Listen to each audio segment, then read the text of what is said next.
Bom, boa noite a todos. Agora está gravando, tá, gente? Boa noite a todos. Obrigada pela participação de quem está aqui, pessoas convidadas, Eni, Jana, pessoas do clube. É sempre legal a gente poder se ver um pouquinho nesse momento tão maluco de pandemia. E hoje a gente convidou a Rosângela Geli, que escreveu esse livro que eu estou louca para ler. Ele está em algum lugar entre o Rio e Niterói que não chegou ainda. A gente comprou um exemplar para deixar na biblioteca do clube. E a Rosângela, muito generosamente, topou o convite, veio falar sobre o livro para a gente, para deixar aquele gostinho e todo mundo comprar e se deliciar com esse livro, que eu tenho certeza que é maravilhoso. Nesse mês de março, que se encerra o mês das mulheres, a gente tinha uma série de programações femininas pensadas pelas mulheres do clube. Não deu para fazer, né, por causa da pandemia, mas ainda bem que esse era virtual, é virtual e a gente conseguiu manter. Então, Rosângela, a palavra é sua, obrigada. E vamos lá, gente. Estou ansiosa para saber sobre esse livro. Tá. Boa palestra para todo mundo. Obrigado, Stephanie. Eu que agradeço o convite de vocês, assim, me sinto super honrada. Eu acho que eu tenho a impressão que, pelo que eu me lembro, eu nunca falei para vocês do CMM, então estou super honrada com o convite. Para mim está sendo assim fantástico. Assim, a palestra que eu vou dar hoje, na verdade, no final a gente vai conversar sobre o livro, mas essa palestra, só para vocês conhecerem um pouquinho como é que foi o processo da onde que apareceu a ideia de escrever o livro, né? O livro levou 10 anos para ser escrito, foi quase o nascimento de um filho a forceps, né? Quase que ele não sai, mas saiu.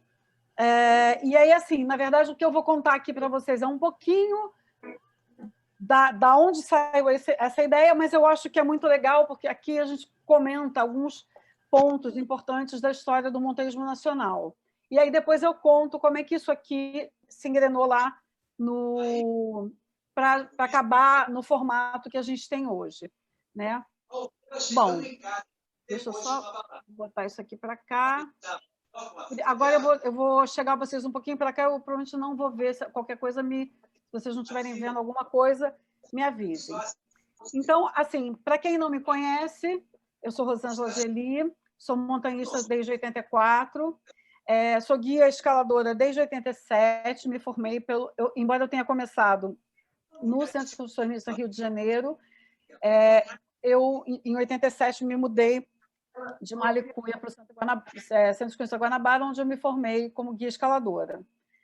Eu sempre brinco assim, apesar de ser matemática, eu sou apaixonada por gente, né? Eu sou uma pessoa muito técnica, muito binária, muito cartesiana, vamos dizer assim, mas o montanhismo me fez ser apaixonada por gente e por contar histórias.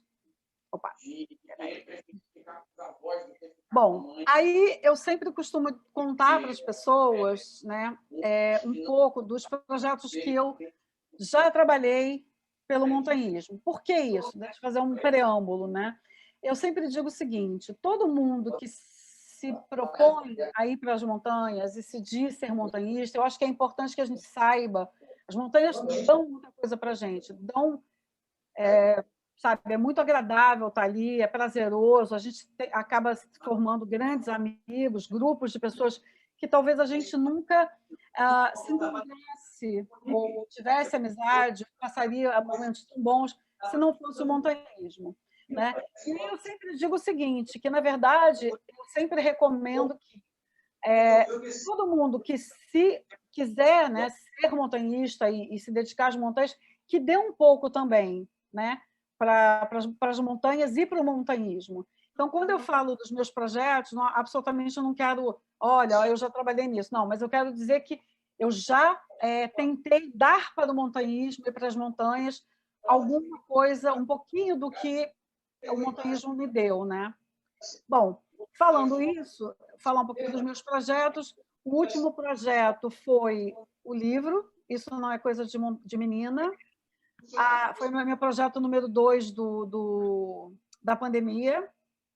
O meu projeto número 1 da pandemia foi a série Risco Talks. Era para ser uma live, acabou sendo 12 semanas de lives falando sobre a questão do gerenciamento de riscos na prevenção de acidentes, sob diversas óticas. O Riscotox, na verdade, ele nasceu em decorrência do canal de gerenciamento de riscos que está no Facebook, no Instagram e agora no YouTube. Então, é uma atividade que eu venho fazendo já há algum tempo.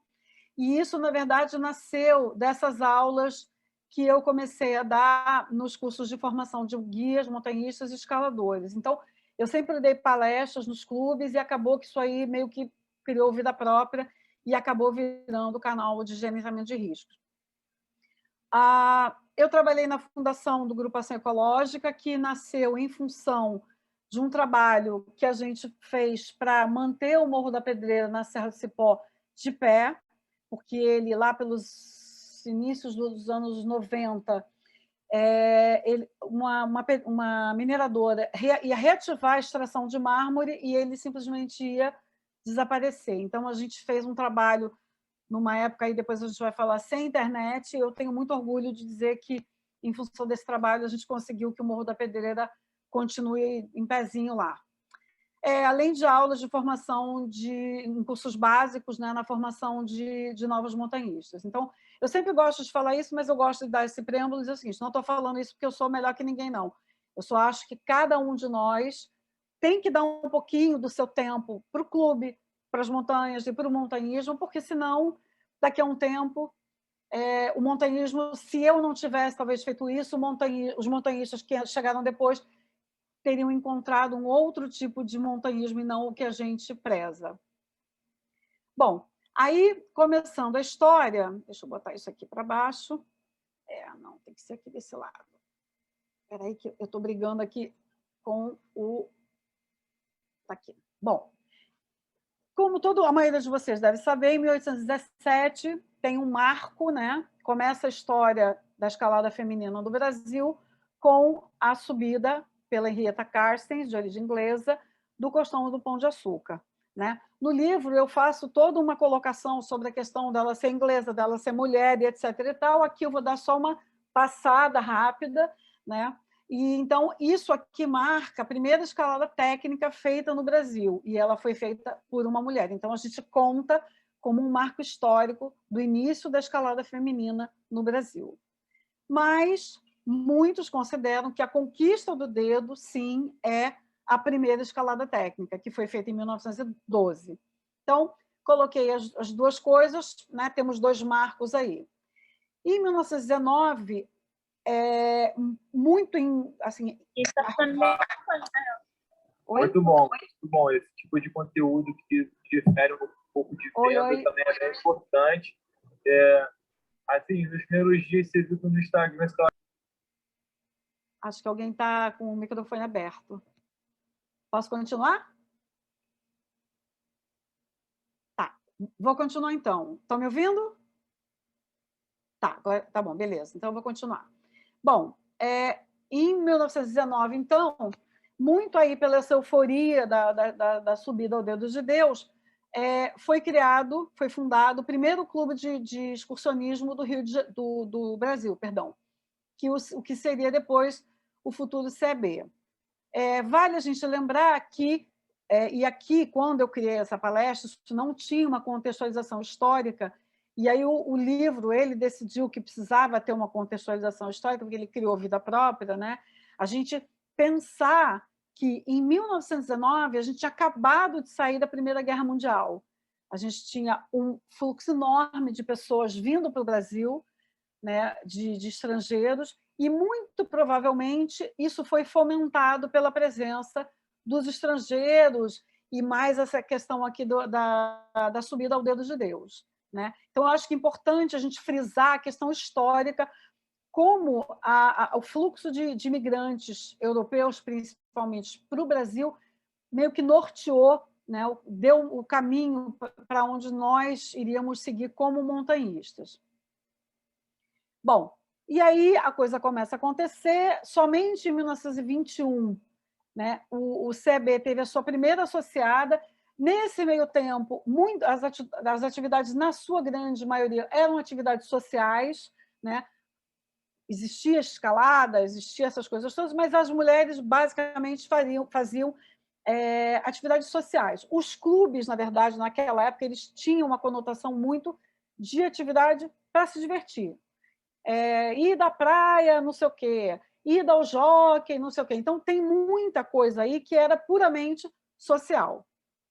Bom, em 1933, essa dona moça, moradora de Niterói, dona Luzia Caracciolo, uma pessoa fantástica, que eu tive o grande prazer de conhecer, aos 19 anos, subiu, foi a primeira mulher a escalar o Dedo de Deus. Ela estava com um namorado que era americano, foram, e ela conseguiu, por poucas horas, ser a primeira mulher a chegar ao cume do dedo. Então, de 1912 até 1933, basicamente, quem subiu foram homens, né? E ela, essa mocinha aqui, conseguiu fazer essa proeza.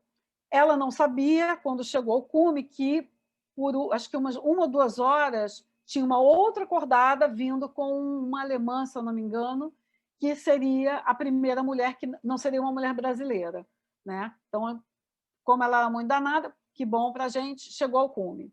Essa reportagem aqui saiu na revista de bordo da Gol em 2003, e eu fiquei super feliz quando eu encontrei a revista falando sobre ela, né?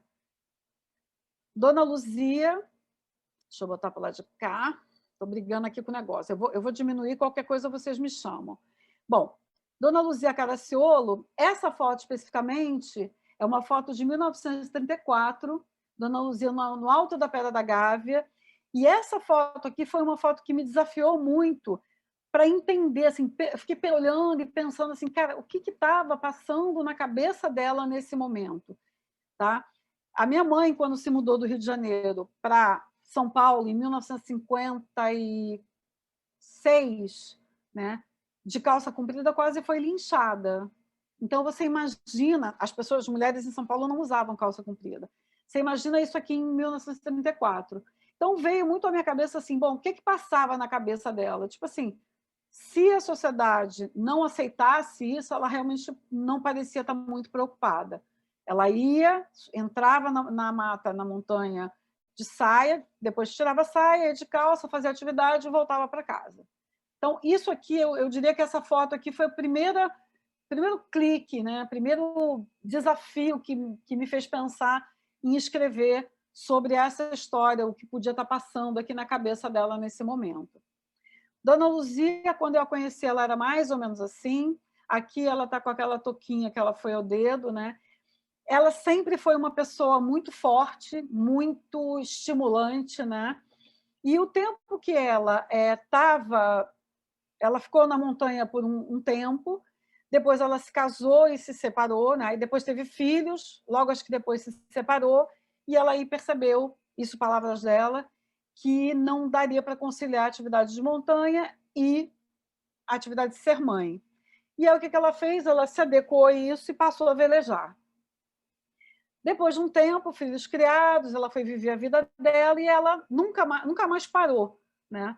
Dona Luzia foi campeã de natação sênior, na verdade, ela acabou junto com a Maria Lenk e uma outra nadadora que eu me esqueci agora o nome, criaram a categoria de competição sênior, né? E depois de um tempo elas foram convidadas a não nadar mais, foram consideradas hors concours, porque elas batiam todos os recordes, e aí o pessoal falou, não, vocês viram hors concours, deixa o pessoal concorrer. Dona Luzia tinha algumas lições que ela mencionou para a revista, né? Eu gosto muito dessa daqui, sem plantas e sem amigos não se vive bem, e eles precisam ser cultivados com carinho e atenção, e eu acho que a montanha lembra a gente muito isso aqui, né? Você está em qualquer ambiente de montanha, sozinho, sem amigos, né? Acho que não tem muito sentido. E a gente precisa, e eu acho que a pandemia está sendo ótima para lembrar a gente de que você precisa cultivar as suas amizades e as pessoas que você quer bem. Dona Luzia nos deixou com 91 anos, em 2007, foi fazer excursão em outras montanhas por aí, né? mas eu fico muito feliz de dizer que eu a conheci, que ela sempre foi uma pessoa com muita energia, com muita luz, né? Então, eu tenho certeza que, toda vez que a gente fala no nome dela, eu tenho certeza que ela, onde estiver, fica muito feliz. Bom, nos anos 30, ainda sob aquele enfoque de que tinha muito mais ou pessoas recém-chegadas, ou descendentes de estrangeiros. Então, começa a aparecer, ainda no Centro Excursionista Brasileiro, as primeiras conquistas, quer dizer, muitas conquistas acontecendo, né? Lembrando que aqui os desafios para ir, por exemplo, para Teresópolis eram grandes, né? Ninguém tinha carro, né? Tinha que subir de trem, pular do trem andando, depois fazer toda uma caminhada, um caminho um pouco mais difícil do que o que a gente conheceu. Enfim, era tudo muito mais complicado, mas aí o pessoal começou a ir para a Serra, Friburgo, Petrópolis, Teresópolis. Então, por aí, pelos anos 30, começam a aparecer alguns nomes, como Silva Bendi e o marido, né? A Marieta Bach, Maria de Lourdes Saldanha Goulart, a Zulmira e a Yaci Farbem, né? Que era do CB, mas que foi nesse ano, em 39, houve um grupo que saiu do CB, uma dissidência do CB, que acabou gerando o Centro Excursionista Rio de Janeiro, né? Então, a coisa que começa a acontecer. Lembrando que, até os anos 30, né, a coisa mais óbvia para a gente hoje, que é usar um absorvente descartável, ou usar um absorvente, isso não existia no Brasil. Então, na verdade, eu botei isso aqui para a última palestra que eu dei na semana passada, só um minutinho,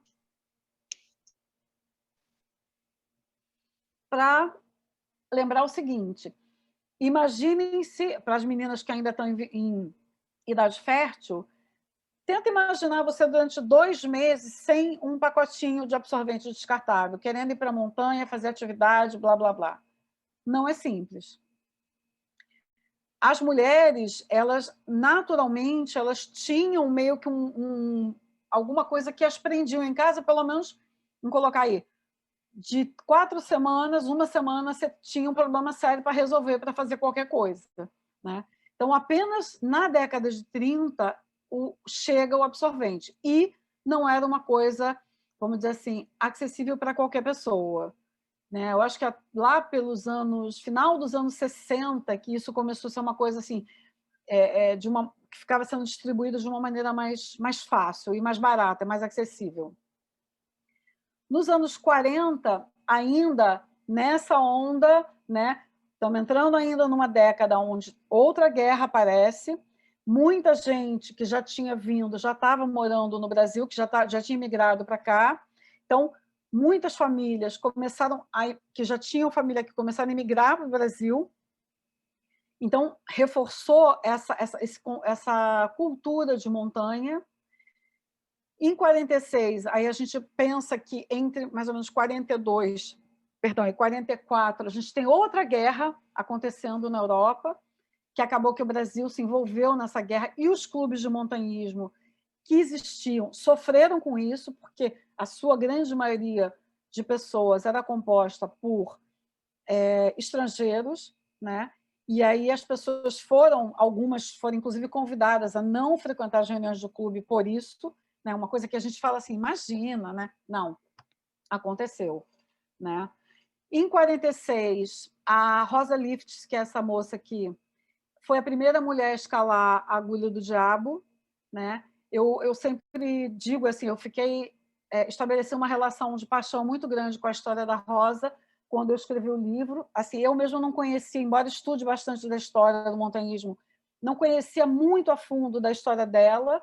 Fiquei assim muito apaixonada e querendo muito ter uma máquina do tempo para voltar e ter o prazer de encontrá-la e fazer uma excursão com ela.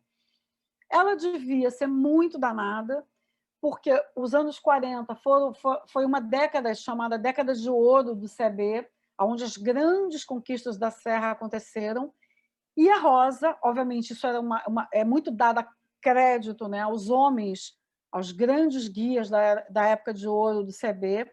E a Rosa, tem alguém que levantou a mão aqui, alguém que quer falar? Espera aí, deixa eu botar aqui. Alguém quer falar? Teve clube que até fechou, né? Aliás, foi fechado, né? Que é o Petropolitano. Só para lembrar isso daí. Sim, sim, sim. Obrigada, Chiarelli. Para quem não conhece, essa é a minha cara metade, Dalton Chiarelli, que acabou de fazer um adendo aqui na palestra. Mas isso é legal, o que ele falou. Assim, o primeiro de 3 centro excursionista Petropolitano, ele foi fechado. Ele é de 1930, alguma coisa, durou pouco tempo, foi fechado. Depois um outro clube foi aberto, foi fechado também, não durou muito tempo, até que finalmente o CEP, que eu acho que é de 50 e pouco, que é o CEP que a gente conhece. Né? Por que isso? Porque muito, e a grande maioria do pessoal do Petropolitano sempre foi descendente de alemães. Né? Eu não estou vendo, mas parece que alguém escreveu alguma coisa ali no chat, aí qualquer coisa vocês me avisam, se alguém quiser falar alguma coisa. Eu estou monitorando aqui o chat.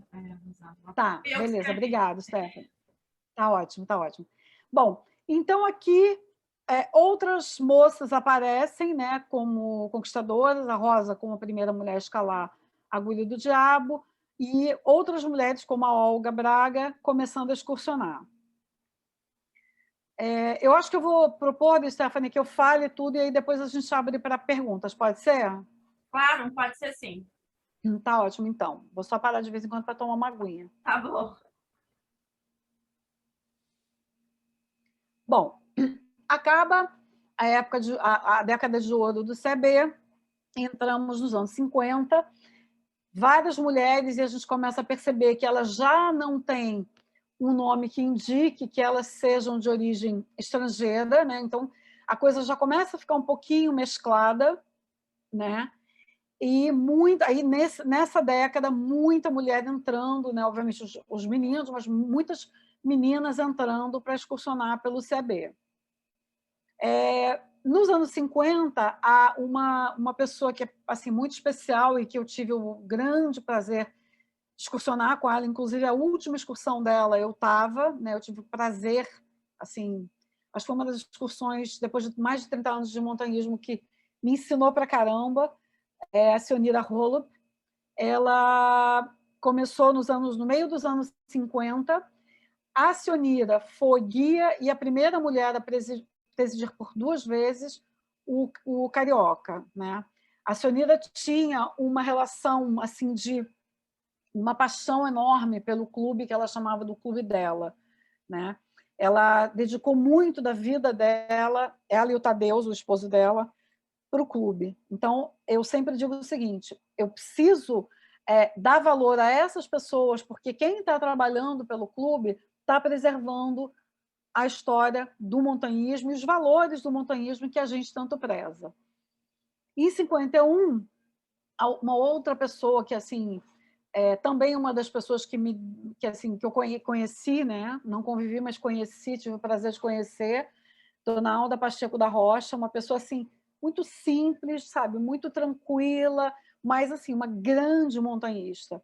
Né? Ela começou a excursionar nos anos 40, no meio mais ou menos dos anos 40, e em 51 ela já casada com Francisco Pacheco da Rocha, já está aqui constando como conquistadora do Cabeça de Cão. Continuando, no final dos anos 50, uma coisa já meio transitando para os anos 60, um grupo de jovens, né, que os pais tinham um casal de filhos, aí sempre aquela preocupação, e chamavam os amigos para casa para poder controlar e ver o que estava acontecendo ali com os filhos, né, acabou fazendo um grupo, né, o Sionil, que era o irmão da Sueli, que está aqui, Sionil Ribeiro e a Sueli Ribeiro, ele era escoteiro, e numa dessas, numa excursão que a família toda foi, eles acabaram encontrando com um grupo e falaram, não, tudo bem, vamos começar a excursionar. E aí, Giló, por quê? Porque os meninos responderam, as meninas, não, eu quero fazer excursão. olha só, vocês já querem votar, vocês já querem fazer tudo igual a gente, então com a gente aqui não vai ter mole, não. Quer fazer excursão? Vai fazer, mas a gente não vai dar mole. Tudo aqui vai ser no giló. Ou seja, ninguém vai beneficiar vocês porque vocês são mulheres.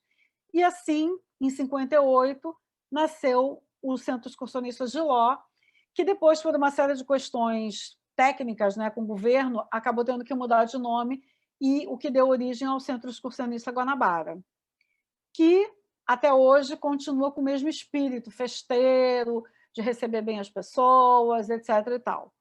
Aqui a Sueli, num dos encontros da mulherada em março, né? Sueli é uma pessoa que o clube, né? O Guanabara, foi um marco na vida dela, ou ela foi um marco na vida do Guanabara. Eu acho que as duas coisas se confundem, né? Ela sempre esteve perto para ajudar o clube quando o clube precisou, né? O Guanabara saiu, eu sempre brincava com ela, assim, o Guanabara teve que sair da casa dela em algum momento e criar a vida própria, foi o filho que foi à luta, mas ela sempre estava por perto para garantir que esse filho dela estava bem e funcionando, né? Então, aí o Guanabara está aí até hoje. Nos anos 60, várias excursões, várias conquistas aparecendo com o nome de mulheres, né? Nomes que aqui, se vocês forem estudar um pouquinho da história, vocês vão ouvir falar em Mônica Batti, Alice Neves, deixa eu ver quem mais por aqui. Bom, quase todos que estão aqui são pessoas que pertenciam ao quadro social do CB, né? Aqui a gente vê o nome da Alice Marian, conquistadora do Leonel Terré e do Parenão Ventania e da variante Santos Dumont. Alice Marian era uma exímia escaladora. Depois ela se casou, ela fazia muita excursão com o Minquete, que foi um dos grandes guias lá do CB. E ela depois se casou com Salomite Fernandes, que é um ícone aí do nosso montanhismo carioca, né? Dizem as boas e as más línguas, que a Alice assim, não deixava a peteca cair e encarava e conquistava e fazia as coisas, né? Então, é uma pessoa que tem tem uma importância muito grande para o esporte feminino, né, no Rio de Janeiro, principalmente, e no Brasil. A Alice, eu costumo dizer e recomendar quem puder e gostar de estudar um pouquinho da história do montanhismo, a Alice, além de montanhista, ela era escritora e ela publicou 2 livros. Tem o Vida de Pedra e tem um outro que eu posso depois passar para vocês. Eu consegui achar, durante o tempo que eu escrevi o livro, eu consegui achar o segundo, que já estava esgotado, e eu consegui comprar na estante virtual. Nos anos 60, algumas mulheres que a gente, não sei se todas vocês já ouviram falar, Marli Pellegrini, Miriam Jourdan, Zilda Magalhães, a Laila Carrosino, entraram ali da Regina, entraram para o montanhismo nos anos 60. Isso aqui eu tirei de um dos boletins do CB, onde a gente vê, eles tinham essa coisa, quem fez mais excursão nesse mês ou nesse ano, alguma coisa assim. E aqui a mulherada não deixa muito a dever. Então, a gente vê que aqui já tem algumas mulheres que estão fazendo bastante coisa, lembrando ainda, que ir para a Serra ainda não era uma coisa simples, não tinha carro, assim, vamos de carro. Não tinha. Ir para a Serra era uma coisa, vamos dizer assim, bastante complexa, né?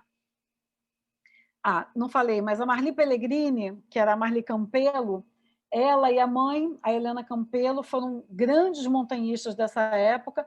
A Helena, eu falo sobre ela no livro, a Marli também, né? Elas foram as primeiras mulheres a terem uma conquista internacional, na Argentina, onde elas conquistaram o Cerro Rio de Janeiro. Elas eram do Rio de Janeiro, fizeram uma conquista e botaram o nome Cerro Rio de Janeiro.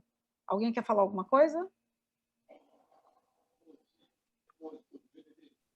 Não? Então, vou continuar. Bom, pelo menos não no chat. Tá bom. Não é que eu estou escutando alguém, de repente achei que podia ter alguém querendo falar. Bom, nos anos 70... Só queria apagar minha mãozinha e não estou conseguindo. Desculpe, gente. Ó Deus, ó Deus. Beleza. Bom, nos anos 70, eu destaco a Denise Emmer. A Denise foi conquistadora de diversas vias clássicas, como o Paredão Coringa, Antares, Atlanta e diversas outras vias lá em Itatiaia, né? A Denise Emmer, ela foi casada com Giuseppe Pellegrini, não sei se vocês conhecem, mas assim, também um dos grandes ícones do montanhismo carioca, apesar de italiano, mas ele é imigrante, mas é um dos grandes ícones, né? E a Denise, ela conquistou muitas vias com ele. A Denise também é escritora. Ela tem um livro chamado, ela tem diversos livros de poesia, mas ela tem um livro específico que eu sempre recomendo para as pessoas, chamado Memórias da Montanha, aonde ela conta algumas histórias com pessoas que convivem com a gente, né? O Pellegrini, ela mesma, o Vavá, pessoas que a gente tem o prazer de conhecer. Então, quem puder, leia, porque eu acho que é bem legal para a gente conhecer um pouquinho dessas histórias. Nos anos 70, a gente chega num momento que muita coisa está acontecendo, muitas mulheres estão escalando bem, né? Nós temos aí já tinha algumas mulheres escalando bem aí desde a época dos anos 60. Aqui, mais pessoas fazendo caminhada e escalando, inclusive mulheres, né? E a gente começa a esbarrar num teto, né, que estava aí, que era a questão do material. Então, o desenvolvimento técnico da escalada e do montanhismo em geral, incluindo a caminhada, ela começa a esbarrar na questão técnica, bons calçados, bom material, boas cordas. Não tinha, assim, nesse momento, ninguém tinha 20 mosquetões para fazer uma excursão, não existia, né? A gente ia adaptando, mosquetão de ferro, o material era pesado, então era tudo muito complexo nesse momento em função do material. Então a gente começa a ter meio que uma âncora segurando um pouco os graus e as atividades, mesmo encaminhada, por conta do material. Eu sempre costumo dizer, espera um minutinho, tomar uma água.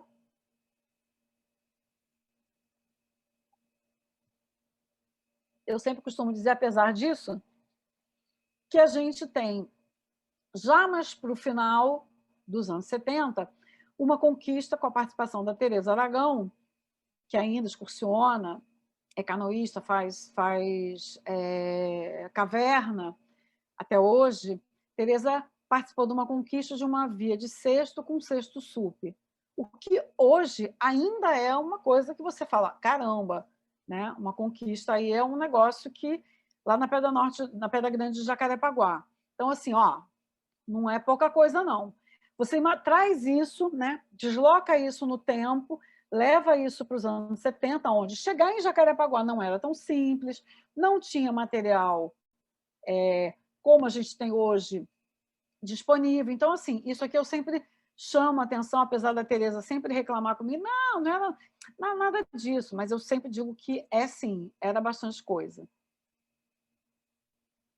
No meio dos anos 70, tem um evento que é um marco muito importante em várias coisas, não só do material, mas na questão ética e na questão jurídica de você estar levando pessoas para a montanha. Um aluno da escola de guias, ele estava fazendo escola de guias no Rio de Janeiro, e ele convidou uma menina menor de idade, 17 anos, a Maria Zelina, para ir fazer a Travessia dos Olhos. Marizel caiu.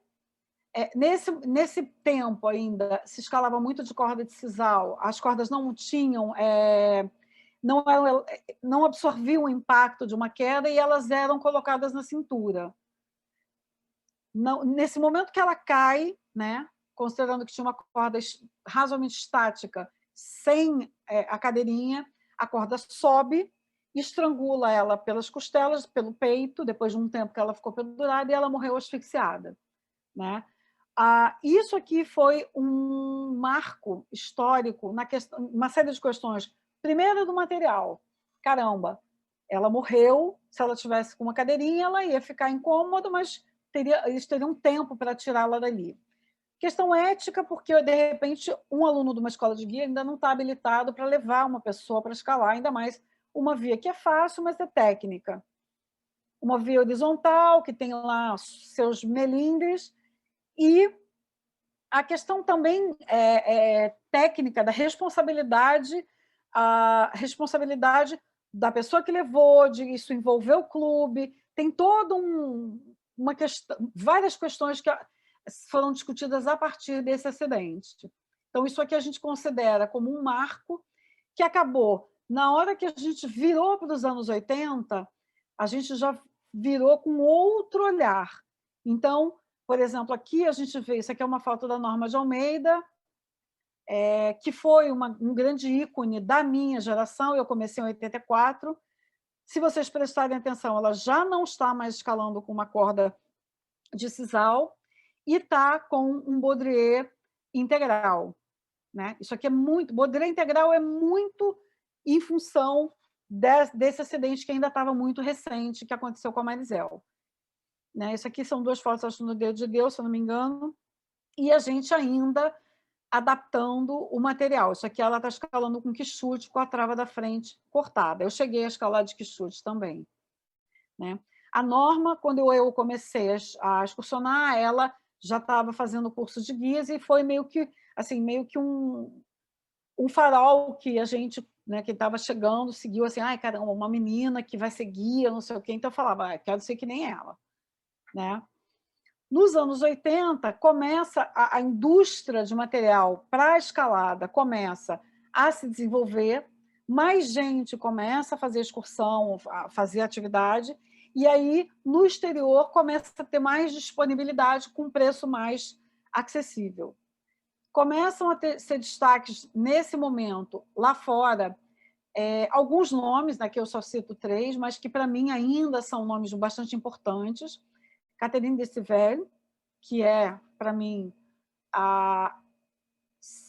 se não a melhor e a mais preparada montanhista da história, de homens e mulheres, mas uma das 5 melhores preparadas. Então, ela é uma escaladora de rocha, de alta montanha, de gelo. Ela tem uma história muito impressionante, tem um currículo bastante impressionante. Né? A Lynn Hill, igualmente, tem um currículo muito, muito impressionante, mas ela, não diminuindo, mas ela tem uma coisa mais focada para grandes paredes e rocha. E a Isabelle Patissier, que também fez muita coisa em rocha e em muro de escalada. A Catarine, hoje, ela mora em Chamonix, né? Ela tem uma livraria que trata de livros para montanhistas. Nos anos 80, deixa eu só contextualizar aqui, espera aí, um pouquinho de água. Nos anos 80, como eu falei, a gente tinha muito pouca mulher escalando no Rio, e a gente, no dia 8 de março de 86, nesse ano, eu fazia parte, acho que a única vez na vida que eu fiz parte de uma diretoria do clube foi do Rio de Janeiro, embora tenha trabalhado minha vida toda por clubes, né, mas como guia, não em diretoria. E aí nós decidimos, a Paixão, a Cristiane de Castro e a Norminha, a gente decidiu fazer uma comemoração do Dia da Mulher. E aí a gente conseguiu juntar ali 21 mulheres, o que era um número assim, absurdamente enorme de pessoas. Né? E eu sempre gosto de ler esse pedacinho, porque eu acho que diz muito sobre esse momento. Esse relatório aqui é um relatório da excursão da Norma. Esse relatório, certamente, poderá ser um documento histórico de grande valor aos que se interessarem pelo desenvolvimento do processo de libertação da mulher daqui a alguns anos. E a gente sempre olha esse documento e sempre fala, caramba, como eu estava certa. Né? Hoje, você vai para um encontro da mulherada, dia 8 de março, ali, você junta 300 mulheres, você não tem noção que juntar 21 era um feito absurdamente, sabe, grande. Né? Fomos, aí no dia choveu, e a gente deu um jeito lá para subir, mas aí, claro, a imprensa dá aquela jogada para baixo e publica no jornal. mulheres não escalam, mas sobem de bonde. Ficamos um pouco aborrecidas, mas, enfim, vida que segue. Nos anos 80, em 84, eu começo a escalar, já, quer dizer, ainda, se vocês perceberem, esse rapaz que está escalando comigo no Morro da Panela, um avião razoavelmente técnica, ele está de quichute ainda, estamos escalando com uma corda, um cabo náutico, né? Aqui não, essa foto aqui, na verdade, é antes, essa aqui é depois, mas aí já tenho minha primeira corda, e os meus primeiros mosquetões, isso aqui já 87, né? Mas aqui eu gosto sempre de frisar que eu escalei muito de quichute, mas essa aqui, se não me engano, foi uma das primeiras vias que eu fiz com um calçado técnico, né? Uma bota importada. E aí você vinha ali patinando, fazendo terceiro, quarto grau, quinto grau de quichute. Quando você botava um calçado técnico no teu pé, fazia milagre. Nos anos 80, várias conquistas acontecendo, né? Com a chegada desse material técnico, né? A gente começou a ter um desenvolvimento de outras modalidades de escalada, não só simplesmente vai, sobe, pega na garra e sobe e acabou. Aqui a gente tem um boom nas escaladas em aderência, o paredão Solitude, o paredão Madame Satã, no Morro do Sumaré. Começa um desenvolvimento de várias escaladas no Morro das Aderências, desculpa, e outras tantas. Algumas escaladoras que eu destaco, não por maior importância, mas simplesmente nomes para vocês conhecerem dessa época, né? A Teresa Aragão, a Valéria Conforto, a Lúcia Duarte, Lilian White, Kátia Torres, a Helena Balô, Marcelo Schiavo e a Elizabeth Frechot, né? Foram mulheres que se destacaram aí nos anos 80. Mas, de novo, não é porque eu gosto muito de frisar isso. Eu simplesmente cito porque foram pessoas que se destacaram, mas, na verdade, a pessoa que caminha, a pessoa que está lá trabalhando, né, pelo clube, tem importância tanto quanto qualquer outra, né? Em 87, lembra que aqui a gente ainda não tem internet, conseguir informação era complicado, muita coisa estava sempre concentrada nos clubes e nos seus boletins, né, que eram, vamos dizer assim, era a grande fonte de informação que a gente tinha. Aparece em 87 uma revista chamada Revista Montanha. E todo mundo, né? Porque assim, qualquer coisa que você fosse comprar não tinha informação da gente daqui, era sempre informação de fora, artigos técnicos que estavam em outro idioma, as revistas e os livros custavam caros, porque eram sempre importados, né? E aí, a revista Montanha, infelizmente, só publicaram, acho que 4 números, né? E eu chamo a atenção para 2 artigos que saíram nessa revista. Um sobre um curta-metragem gravado pelo Cristiano Requião, que foi, inclusive, exibido nos cinemas, com a Valéria e a Teresa, né, falando como é que era a subida, falando das meninas escalando. Quem puder ver, já tem no YouTube esse filme. E um outro destaque, falando sobre o sexo frágil, só que não, que é a escaladora Kátia Torres, não sei se vocês conhecem, a gente chamava ela de Catinha, porque ela era menor ainda nessa época, fazendo um circuito, né? Em 5 dias pisou em todos os cumes de Salinas, Três Picos e Capacete. Então, assim, nesse momento, a Catinha já começa a se destacar em termos de grau, né? Então, ela estava em plena forma, fazendo muita coisa e começando a subir o grau, né, das coisas que ela estava se dedicando. No final dos anos 80, a mulherada, um belo dia, chegou e falou: opa, vamos fazer conquista. Kátia Torres, Lily White, Valéria e Simone Duarte se juntaram e foram fazer uma conquista ali na Lagoa, no Parque da Catacumba. Primeira via conquistada apenas por mulheres, paredão Lilith. Quando elas terminaram, e aqui eu gosto de contar que, em dezembro do ano passado, elas se juntaram depois de mais de 20 anos sem se encontrar, e eu tive a honra de ser chamada para estar nesse encontro. É uma live do Carioca, também está disponível para quem quiser ver. Essa parte boa dos tempos de pandemia, né? As coisas acontecem, a gente consegue ver depois. E elas contam que elas estavam terminando o Paredão Lilith, e elas falaram, gente, mas a gente gostou tanto de conquistar, e agora? Vamos fazer outra conquista? Aí alguém olhou em volta e falou, vamos, lá. E essa pessoa aponta para uma das ilhas do conjunto ali das Ilhas Cagarras, que são aquelas ilhas que ficam em frente a Ipanema. E daí alguém olha e fala assim, pô, mas ali é uma ilha, como é que a gente vai chegar lá? E aí, acho que era a Kátia, a Lilian e a Valéria que estavam conversando, e ela, não, tudo bem, vamos chamar a Simone, que era fazer a canoagem. E essas meninas, elas não tinham absolutamente a menor ideia, né? Eu falei isso com elas agora, em 2020, eu falei, vocês não tinham a menor ideia do que vocês estavam fazendo, que era um negócio assim, 4 mulheres remarem, sendo que a Kátia Torres era menor de idade, remarem, sair de Copacabana, elas saíam, remavam até a ilha, tiravam o caiaque, às vezes tinha problema de maré, foram para lá, tirava caiaque da água, subia com aquele material todo. Aí tem história de uma que virou com caiaque. Enfim, a história é muito legal, né?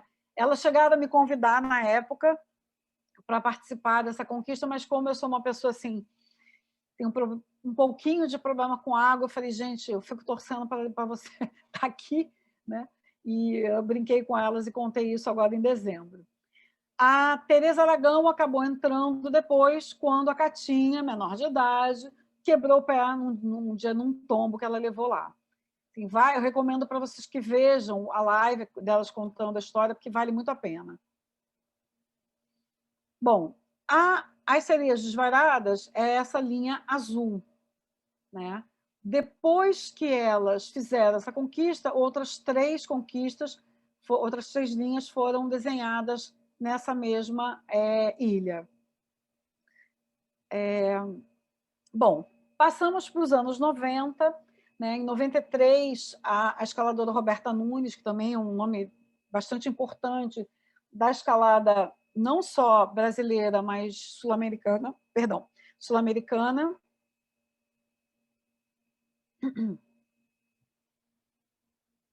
Roberta fez coisas assim bastante importantes em termos de escalada, abertura de vias, alta montanha. Ela empurrou os limites assim da escalada, não só da escalada feminina, mas da escalada brasileira, né? E, ironicamente, perdeu a vida num acidente bobo, um acidente de carro muito bobo, em 2006, infelizmente. Nos anos 90, a gente começa a aparecer por essas bandas a escalada esportiva. E a gente fala, gente, escalar em muro, botar a garra numa parede, era uma coisa que parecia meio esquisita. O primeiro campeonato brasileiro de escalada esportiva foi feito no cume do Pão de Açúcar, o muro era na estação do bondinho. Então, era legal, porque a gente ia para lá, encontrava as pessoas e ficava olhando aquele negócio. Tinha que ter o route setter, tinha que ter gente para dar segurança, não sei o que, era uma coisa para a gente, para quem não curtia, era muito mais social. E daqui começaram a aparecer pessoas que começaram a se dedicar a essa modalidade de escalada. Nos anos 90, aparece uma pessoa chamada Neuza Geli, no caso minha mãe, né, que eu não contei nessa palestra, mas vou contar para vocês. Quando eu comecei a escalar em 84, ela foi veementemente contra. Dizia, não vai, não vai, não vai, eu vou, e não vai, não vai. Em 86, naquele encontro de mulheres, já aparece o nome da minha mãe, que ela ia ali para ver o que eu estava fazendo. Em 89, quando eu já era guia do clube, do Guanabara, chega um dia no clube e alguém vira para mim e fala, sabe quem se inscreveu no curso básico? Eu, quem? Ela fazia caminhada com a gente e tudo. Sua mãe se inscreveu para o curso básico. No curso básico de 89, minha mãe participou. E a partir dos anos 90 estava aí fazendo bastante peraltice pelas montanhas de Meu Deus. Nos anos 90, a gente já, além da questão toda técnica, sabe, de já ter muita mulher fazendo muita coisa, a gente começou a ter uma visão muito forte, não só na escalada, mas em todos os ambientes, sobre a necessidade da preservação do meio ambiente. Essa foto mostra o grupo do Rio, que, por influência do André Ilha na época, o André um dia chegou no clube e falou: gente, tem uma montanha em Minas Gerais, é um afloramento de mármore que vai ser totalmente destruída porque vão voltar a minerar e vão destruir a montanha. No caso, essa montanha era os 4 grupos da Serra do Cipó, que já tinham sido minerados, o grupo 1, nos anos 70, a mineradora parou, e aí ia retomar isso agora nos anos 90. Nós nos juntamos, esse grupo aqui se juntou, esse é o Chiarelli, Sérgio Bahia, eu, André Ilha, Lúcia Duarte e a Doris, que era do CB. Era um grupo de vários clubes. De novo, aqui a gente ainda não tinha internet, então tudo era muito complicado, né? A comunicação com as pessoas. Tinha um grupo em São Paulo, um grupo no Paraná, um grupo em Minas, um no Rio Grande do Sul. Então, tudo era carta e telefone fixo com uma tarifa que tudo, assim, cada minuto era caríssimo. Então, mas mesmo assim a gente conseguia fazer algumas coisas. Fizemos para tentar bloquear isso, as pessoas... A gente passava por muita chacota e dizia assim, que vocês vão brigar com uma mineradora em Minas? Não, vocês são malucos, isso nunca vai acontecer, né? Fizemos 2 abraços ao Morro da Pedreira, reunindo pessoas do Brasil todo, estudo sem internet, chamando gente, sabe? Foi um trabalho bastante difícil, mas conseguimos fazer. E, após 2 abraços, só um pouquinho. Após 2 abraços ao Morro da Pedreira, e muito mais rápido do que a gente conseguia imaginar, acho que com menos de um ano e meio, a gente conseguiu que o Morro da Pedreira fosse incluído na APA da Serra do Cipó, né? E aí a gente ficou assim, meio, peraí, aconteceu rápido demais. O que a gente faz com toda essa mobilização, né, que a gente conseguiu? Criamos o GAI, que eu mencionei lá atrás, Agrupação Ecológica, que nasceu desse movimento e aí foi fazer várias atividades por aí, né, em termos de defesa para não ter desmatamento, contra a mineração de pedra em vários lugares do Brasil. Foi um projeto bem legal esse. E está aí a Serra do Cipó, graças a Deus, de pé. Ainda nos anos 90, mais para o final, e lá na Serra do Cipó, mulheres começaram a atingir graus muito altos, né? Um marco disso é a Via Heróis da Resistência, que foi feito pela Mônica Pranzel e pela paranaense Vanessa Valentim, que já era um grau de dificuldade bem alto, né? Então, a gente começa a perceber assim, os graus soltam suas amarras e a coisa começa a acontecer. E, além de muita mulher fazendo muita coisa. Nessa época também, a Kátia Torres, né, já tinha escalado guiando algumas enfiadas do 8º Passageiro, que é uma via longa e difícil, no Corcovado, além da Crazy Muzungos, no Garrafão, que é uma via Big Wall também bastante imponente, vamos dizer assim, né? Aqui a Mônica Pranzel, aqui uma foto da Roberta Nunes, aqui uma foto da Catinha na Crazy Muzungos. Viramos o século, entramos no ano 2000, né? As mulheres começam a vencer não só o limite de graus, como também as questões de não pode, não pode sim, vamos excursionar, vamos guiar, vamos escalar e vamos conquistar. Então, isso passa a não ser mais, em princípio, um problema, né? As mulheres, você encontra cordadas praticamente só de mulheres por aí, né? E aí, cordadas quase com 100% de mulheres, passa a ser uma coisa normal, né? Eu gosto sempre de mostrar essa foto, onde tem uma Márcia, com a Priscila, mãe e filha, a Adriana com a Marina, mãe e filha, né? Então, a gente muda bastante a configuração do que a gente via, né? Em termos de quando você chegava num lugar onde tinha gente escalando. Aqui, eu, o José Eduardo, a Jana e a Rosane Camargo, quer dizer, somente 25% acordada era masculina, quando antes era ao contrário, né? Ainda nos anos 2000, em 2003, a gente perde em 2003, com 83 anos, Dona Alda Pacheco da Rocha, depois de uma carreira brilhante como montanhista, como guia, e uma pessoa que trabalhou sempre pelo clube dela, desde os anos 40. Ela, aos 83 anos, morreu numa conquista, numa caminhada na região dos Três Picos. Né? Ela e o Raimundo Michetti, que também era parceiro dela há muitos anos. E eu sempre costumo dizer o seguinte, assim, morreu excursionando. Cara, mas morrer todo mundo vai morrer. Né? Pelo menos ela morreu fazendo o que ela gostava, o que ela amava e que fez a vida toda. Né? Isso a própria família, no velório, comentou com a gente. Né? Então, Dona Alda foi também para o Reino das Montanhas Eternas. Em 2010, nós fizemos uma homenagem para a Sionira Holub, lembra que eu falei dela lá nos anos 50, no encontro de 2010. Nesse mesmo encontro, que foi o Tititi da Babilônia, em 2010, por uma coincidência, eu e Norma estavam de novo lá no encontro feminino, e eu estava com a camisa daquele primeiro grande encontro feminino, né, que era a camisa de 86. Né, a gente tirou essa foto. Em 2008, saiu no jornal O Globo, no Dia da Mulher, uma reportagem falando sobre mulheres escaladoras escalando no Babilônia. A Jana está aqui, a Rosane, aqui eu não lembro quem é, aqui acho que é a Silvia. Algumas mulheres de destaque dessa década, né, mulheres que não só estavam fazendo coisas muito destaque, mas que principalmente elas estavam trabalhando pela organização do esporte. Então, a Samantha Chu, só um pouquinho.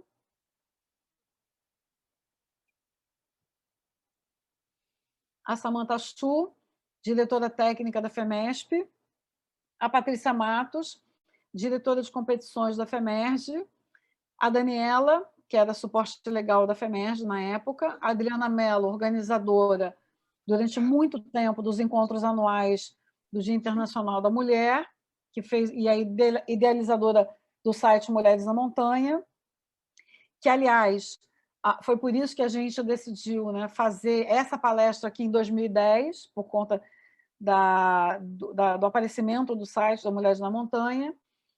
A Cíntia Adriane, que é escritora e ela trabalha na escola Companhia da Escalada, e a Mônica Filippini, que foi uma das mentoras da FEMESP e do programa Adote uma Montanha em São Paulo.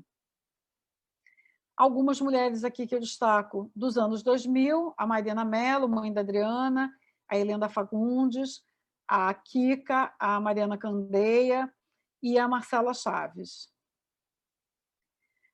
Algumas fotos, Samantha Chu, a mulherada escalando junta, a Esther Binstock lá na região de Chamonix, a Mirtes escalando no Nordeste, que é nordestina de Pernambuco, a Silvia com a Kika, a Flávia dos Anjos, que se dedicou bastante ao desenvolvimento da escalada indoor, Patrícia Duffels, também com a Esther lá na região de Chamonix, Márcia Dias, eu com a Jussara Neri, que trabalhou muito pela FEMESP, e a Samantha Chu.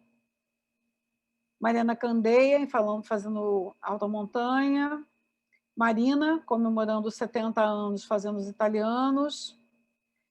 Aqui, eu, Jana, minha mãe, a Virgínia, uma grande amiga, a Márcia Dias e a minha irmã Lília.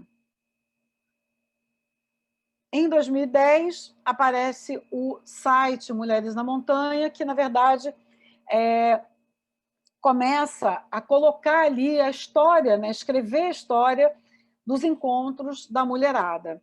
Então, o livro rosa passa a ser não só físico, como virtual, e a gente começa a escrever a história da escalada feminina, não só no Rio de Janeiro, como também no Brasil. Então, a partir de um certo momento, o encontro de escaladoras começa a acontecer em várias cidades do Brasil no dia 8 de março, né? E isso começou a ser divulgado aqui no site Mulheres da Montanha.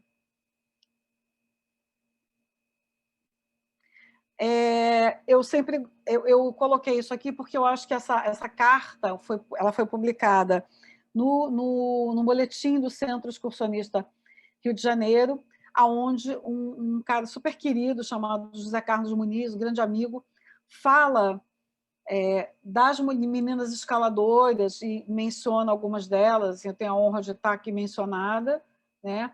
A Jana, diversas outras que estão aqui, a Márcia Dávila, a Marinette, e ele fala: as meninas escaladoras, o meu respeito e admiração.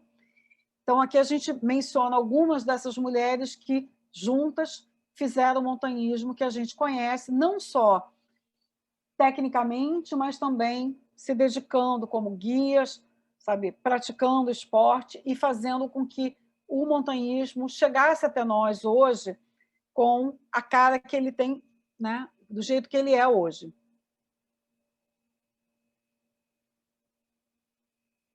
Bom, aí passamos a... Eu sempre gosto de botar isso aqui, a homenagem que eu faço a essas mulheres todas, a Rosa Lifts, que é a primeira a escalar o Agulha do Diabo, a Silvia Bend, a Icléia, a Dona Alda, a Dona Luzia, a Olga Braga, que eu também conhecia, a Genoveva, que eu tive o grande prazer de conhecer, não convivi muito com ela, e tive a felicidade de homenageá-la em 2013 com essa palestra, né? A gente deu flores para ela e tudo, e isso foi exatamente um mês antes dela falecer. Então, eu tenho muito prazer de dizer que foi muito importante para mim essa palestra, que ela soubesse o quanto importante, apesar dela não ser escaladora, ela adorava caminhar, assim como Dona Alda, né? Ela caminhava, né? Era uma formiguinha caminhando, mas ela, uma pessoa que tinha muita importância, ela e o pai, para a história do montanhismo, não só carioca, mas também montanhismo brasileiro. E ela ficou muito feliz com a homenagem.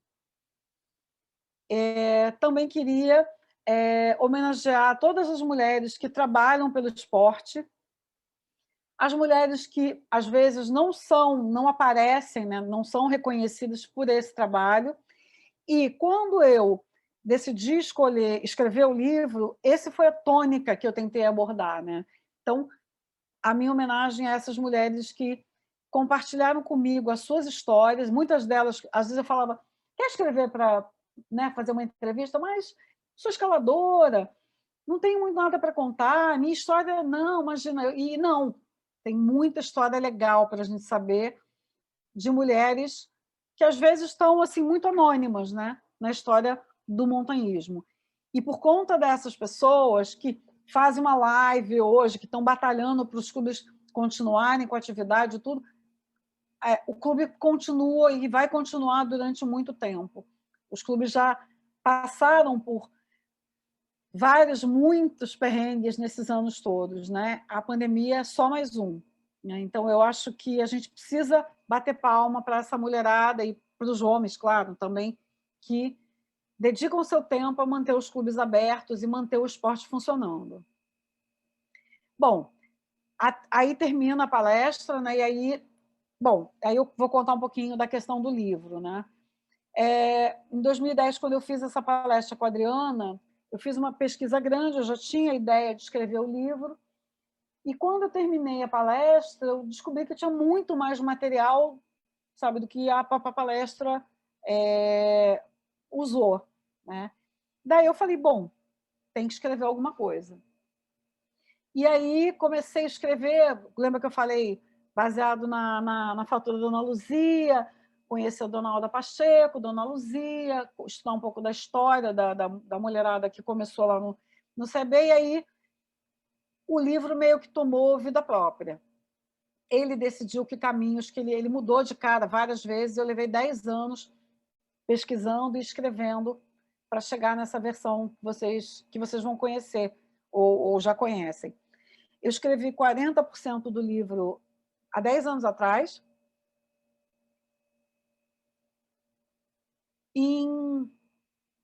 Aí, durante a pandemia, eu fiz a série Risco Talks e eu decidi terminar quando eu cheguei à 12ª, e daí fiquei assim, caramba, o que eu vou fazer agora? Um belo dia eu deparei com o material do livro. E aí, sendo eu, né, gerente de projeto, eu fiz um planejamento, falei, eu vou começar no dia 15 de setembro, vou terminar, se no dia 15 de dezembro, e vai sair no dia 8 de março. E assim foi. Então, eu escrevi 60% do livro em 3 meses. Né? Então, assim, espero sinceramente que vocês tenham a oportunidade de ler e gostem, e podem me dar feedback, eu vou super gostar, claro. E eu sempre termino com essa foto da minha mão, isso aqui é no Encontro de Escaladores do Nordeste 2010. Eu sempre brinco que agora essa foto tem uma importância para mim muito maior, porque isso aqui foi a primeira vez, né, eu fazia unha, porque eu tinha que trabalhar de unha feita, não sei o quê, mas era escaladora, então, né, olha a mão de escaladora com a mão de uma executiva. Né? E essa foi a primeira vez que a minha manicure me convenceu a botar uma frescurinha na unha. E eu tirei essa foto e mandei para ela. Né? E eu falei, tá vendo? Olha que mão feia, toda sangrando, com magnésio, não sei o quê. E agora ela ficou muito mais importante para mim, e ela faz parte do livro, na verdade, ela sempre fez. Ela é mais importante agora porque a moça que era minha manicure faleceu de Covid. Né? Enfim. E aí eu uso essa foto para dizer para vocês o seguinte, ninguém pode te dizer o que você não pode fazer. Né? Ninguém pode te dizer, não faça isso, você não é capaz. Você tem que correr atrás e tem que, sim, quer dizer, se você decidir que você não quer, é outra história. Mas todos nós temos potencial para fazer praticamente tudo. A gente só tem que correr atrás. Agora, ninguém pode te dizer o que você não pode fazer. Acho que é essa mensagem que eu tento passar no livro, não só para as mulheres, né? Mas principalmente para as mulheres. Eu uso a minha experiência como montanhista para falar isso para as pessoas montanhistas e as pessoas fora do montanhismo, e para os homens também, porque o homem também tem lá as suas questões, né? De homem não chora, homem isso, tem uma série de tabus que eles também precisam quebrar. Então, essa é a minha mensagem para vocês hoje. E acabamos. Nossa, Rosângela, eu tô aqui maravilhada, eu amei a sua palestra, não vejo a hora de ver o livro, eu estou me sentindo assim, numa ignorância extrema, né? Eu entrei no montanhismo estudando montanhismo para fazer a minha dissertação do mestrado, durante o mestrado, e assim, eu não estudei 0,5% do que é o montanhismo e já estava cheia de mim, e agora com essa aula que você deu de história, eu estou realmente muito, muito emocionada e, enfim, deu vontade de aprender mais e de conhecer mais sobre a história do montanhismo, que é uma coisa que eu acho que é muito bonita. Eu tenho um carinho pelo caminho percorrido até onde a gente está, né? Eu estou com um projeto de fazer um resgate histórico do CNM, fazer um acervo, com essa intenção de, daqui a 20 anos, 30 anos, alguém poder apresentar o que está sendo feito hoje. Muito, muito Legal. Obrigada mesmo. Imagina, um prazer é meu. Assim, eu não sei se ficou muito cansativo, mas assim, eu fiz um resumo, né?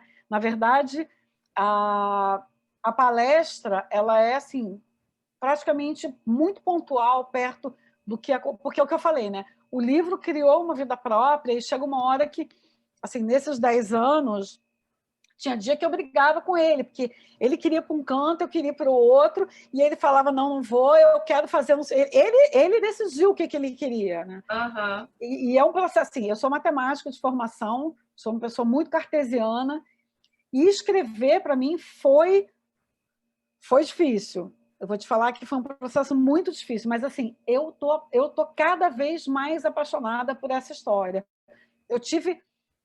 Na outra palestra das meninas de Friburgo, eu falei, elas riram. Desenvolvi uma paixão pela Rosa que eu não conseguia. Eu passei várias noites que eu ficava, onde que eu vou encontrar essa mulher?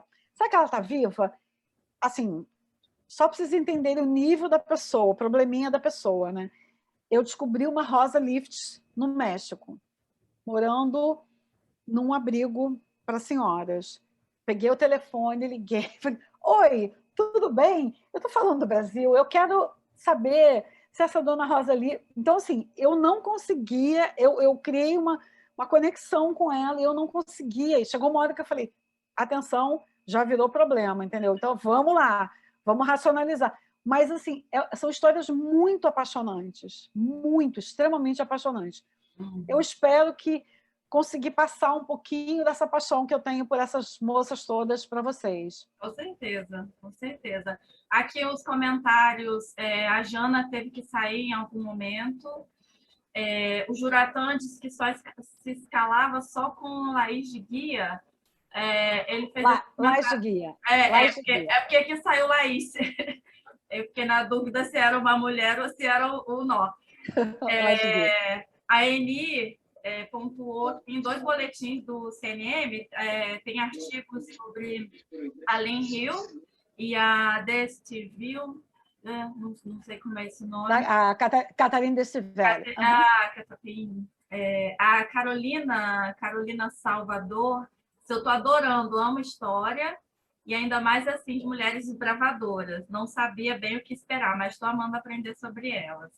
A Zoé disse que a palestra foi maravilhosa e já quer ler o livro. Te dá os parabéns pela produção. Muito obrigada, muito obrigada. Eu espero sinceramente que vocês gostem. Se vocês quiserem depois me dar feedback, eu vou adorar, porque eu acho que, assim, tudo pode melhorar, né? Eu acho que... Leandro, parabéns, excelente, agora vi. Obrigada, Leandro. Andréia, não estou te ouvindo, Andréia. Não estou. Você tem que ligar seu microfone. Deixa eu tentar achar você aqui. Deixa eu falar rapidinho, só te parabenizar. Excelente, parabéns, que aula de história que eu não ouvi tudo, mas a parte que eu vi eu gostei muito. Eu gostei de ver nomes aí de pessoas que ajudaram o CNM. As 2 Patrícias que você falou, a Danfo, ela já ajudou bastante, ela guiou, ela ajudou a começar a parte de curso de guia do clube também. A Patrícia Matos já ajudou com o espaço, o clube já foi, o CNM já foi, a sede do CNM, as reuniões já foi lá no muro dela. E legal, eu lembro. E você falou muito bem, tem pessoas anônimas ou não tão conhecidas que fazem coisas brilhantes, por exemplo, como a Stefani está fazendo agora, de ser presidente do clube, e está deixando um legado, e a parte dela, a Patrícia Gregory, que está como diretora, e as pessoas que fazem mais do que simplesmente ir lá e escalar, e difundem isso de alguma forma, né, que fazem diferença para outras pessoas que estão chegando também, e tem mulheres fantásticas nisso aí. Parabéns para todos vocês, parabéns pela palestra. Muito obrigado, muito obrigado. Eu quero render a minha homenagem para vocês. Deixa eu só ligar aqui meu computador antes que ele morra, um segundo, porque, na verdade, assim, só quem já fez esse tipo de trabalho sabe que não é simples.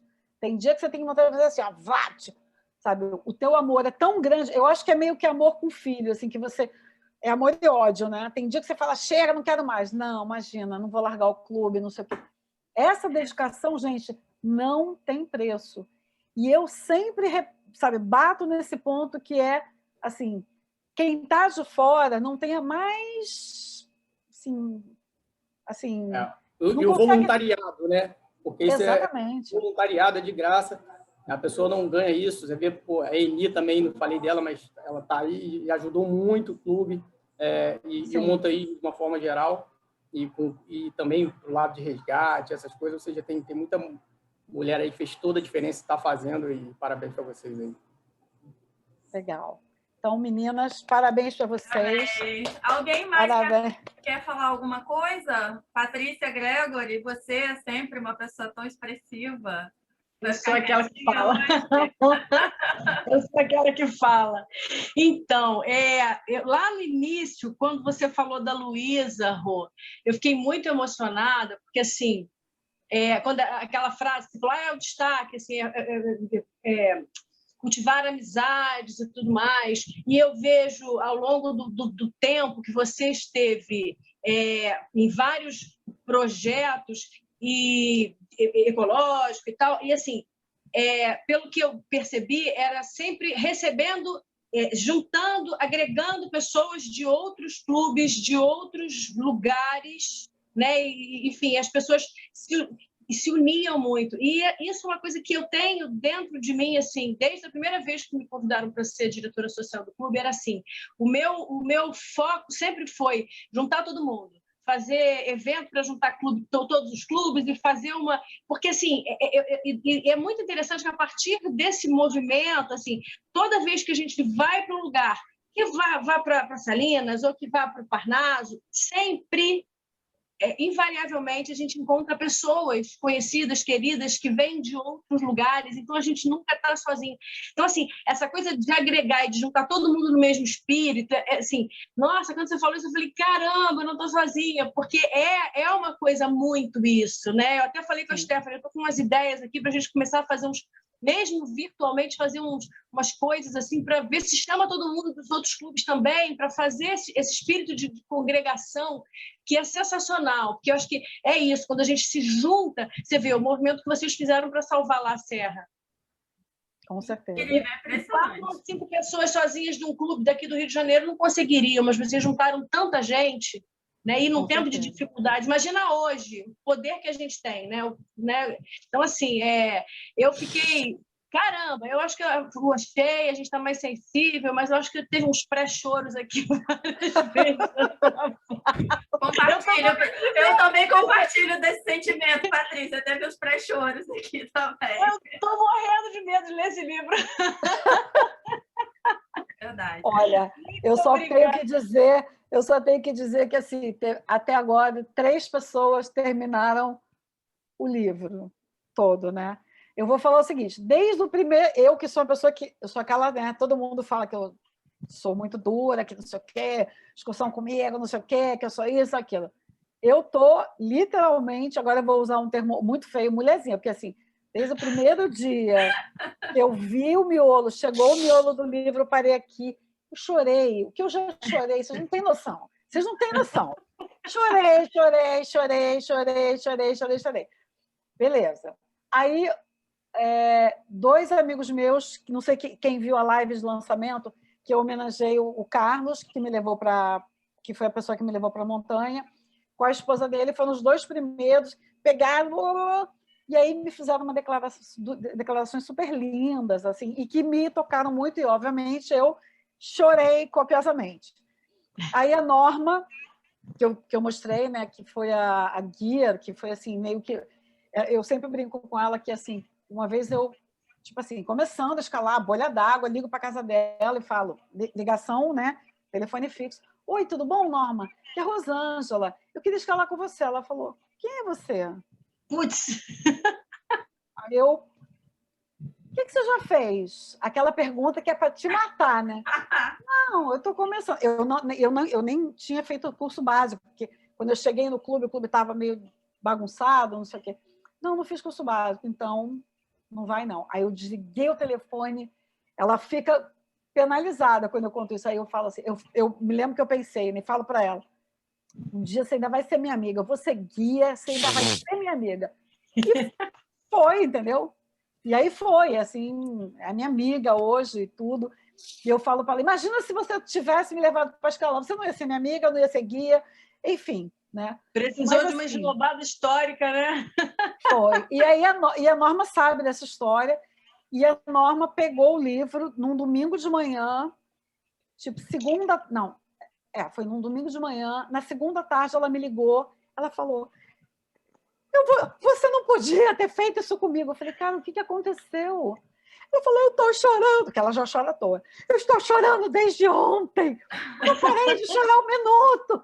Aí eu falei, o que você quer que eu faça? Aí chorou ela, chorou eu aí. Então, assim, preparem-se para as Estou lágrimas. morrendo de medo. Tudo bem, eu vou encarar. Com a caixa de lencinho. Nada que uma caixa de lencinho resolva. Tu resolve, exatamente. Assim. Segundo a Zoé, aqui é a lua cheia, que tá assim. Vamos evitar a lua cheia, Patrícia. Que coisa, que coisa. Eu falei, gente, eu tô me achando assim muito frouxa. Tô chorando tudo que dá, entendeu? Eu acho que o Chiarelli levantou a mãozinha de novo. Ou não Minha baixou? mãozinha tá aqui, eu já tô com câimbra na mão. Mas então, na realidade eu não li o livro todo ainda, mas eu acompanhei aí o parto dele todo, né? E vi que tem bastante coisa interessante realmente, mas só para ficar claro aí, eu já estou sabendo de gente que não é montanhista, leu o livro e está chorando também. E eu também já comecei. Também não já li começou tudo, a chorar? mas algumas lágrimas já se foram também, mas tudo bem. Ciscos nos olhos, ciscos nos olhos. Sabe o que acontece? É que a gente chorar de emoção, dependendo da emoção, é um choro gostoso, é um choro que dá uma limpada por dentro. É gostoso a gente ver essas histórias de conquistas, a gente se colocar nesse... A gente se coloca nesse lugar, são conquistas de mulheres, então a gente está nesse lugar aí. Né? E os homens que são sensíveis a isso, que estão próximos, que são parceiros, é naturalíssimo que eles se emocionem também. Então, acho que assim, eu estou com medo porque eu choro mesmo, eu choro muito, mas assim, eu sei que eu vou sobreviver. Que legal. Não, eu tô tendo, mas assim, não é só... Eu não preciso só de um livro de montanhismo falando sobre as mulheres para chorar. Isso é motivo o tempo todo. Ele é até mais que eu. Mais que eu. Primeiro dia que eu peguei aqui, eu baixei a cabeça e chorei copiosamente 1 hora, ele chegou aqui na porta e falou, tá tudo bem? Eu falei, tá, então tá. Qualquer coisa você me chama, tá bom? E foi embora. E eu fiquei aqui, pá! Aí uma amiga minha falou assim, chora que chorar, bota a toxina para fora. Eu falei, beleza. Né? Mas o grande... Só para completar aqui que eu queria falar realmente, esse livro ele não é só para montanhistas, né? Por acaso ele é para montanhistas também, né? Então eu acho que isso aí que está o grande lance desse livro, né? Qualquer pessoa que lê, primeiro que vai ter uma surpresa pelo lado histórico sobre todos os prismas, né, que a gente olha, né? Tanto faz a pessoa ser montanhista ou não ser montanhista, porque ele tem um mote aí de levantar acontecimentos da história, né, ao longo aí desse período todo aí que o livro foi pensado, né? Realmente é interessante por causa disso. Eu acho que ele é bastante abrangente para todas as pessoas que gostam, né, desse tipo de atividade, de ao ar livre, enfim. E saber um pouco aí da mulherada aí. E falar também de superação, né? Como eu falei. Não só para as mulheres, como para os homens também. Eu acho que o grande ponto, assim, e eu estou muito surpresa, porque, na verdade, eu estou falando para pessoas, né? Eu tenho falado agora, essas semanas, para o pessoal do clube, da FEMESP, não sei o quê. Mas eu tenho conversado com pessoas que não são montanhistas, que só Deus sabe como descobriram o meu livro e que estão curtindo pra caramba, sabe? Então, assim, eu acho que estou chegando em pessoas que eu jamais pensei, né? E que eu acho que, de alguma maneira, pode fazer muita diferença essas histórias que a gente conta de superação para muita gente, né? Eu acho que, bom, o dia que vocês lerem, vocês me contam se esse livro tem que chegar para o Stephanie. Assim, a hora que ele chegar, eu vou fazer festa aqui em casa. Menina, mas você sabe que não é só Niterói, né? Tipo assim, a Barra está demorando a chegar. Eu acho que eles diminuíram o número de vezes que as coisas saem para serem entregues. Jacarepaguá, eu estou com dificuldade também. Mas engraçado que o da Eni, que é lá no Engenho do Mato, lá na região oceânica, já chegou. E o meu, que é aqui na descida da ponte, não chegou. Vou ter que falar com esse correio. Gente, mas é isso. Alguém tem mais alguma coisa para falar? Quer fazer mais uma consideração? A Mônica escreveu aqui que a palestra foi bem emocionante. Adorei saber dos registros históricos de várias mulheres que enfrentaram vários preconceitos e dificuldades para poderem mostrar o quanto são capazes. Todas nós somos capazes. Valeu, Mônica. Isso aí. Legal, legal. Alguém... Patrícia, eu estou vendo aqui que a Patrícia Manzi também falou. Ela está lendo em pílulas. O da Patrícia passou aqui por mim. Desculpa, Patrícia, eu não vi. Ela está lendo o livro. Eu vou ficar aguardando ansiosamente o comentário de vocês, para vocês me dizerem o que vocês acharam. Tá bom, Rosângela, obrigada. Foi um prazer imenso te receber aqui, uma honra. E eu que agradeço. Por tudo isso que você trouxe para as nossas vidas, porque acrescentou muito. Espero, sinceramente, que faça diferença para vocês, como fez para mim. Tá? Eu acho que a gente tem muito que aprender com a história do outro. E agradeço muitíssimo o convite mais uma vez. Obrigada, gente. Então é isso. Boa noite. Obrigada, gente. Tchau, boa noite. Gente. Cuidem-se. Obrigado. Cuidem-se.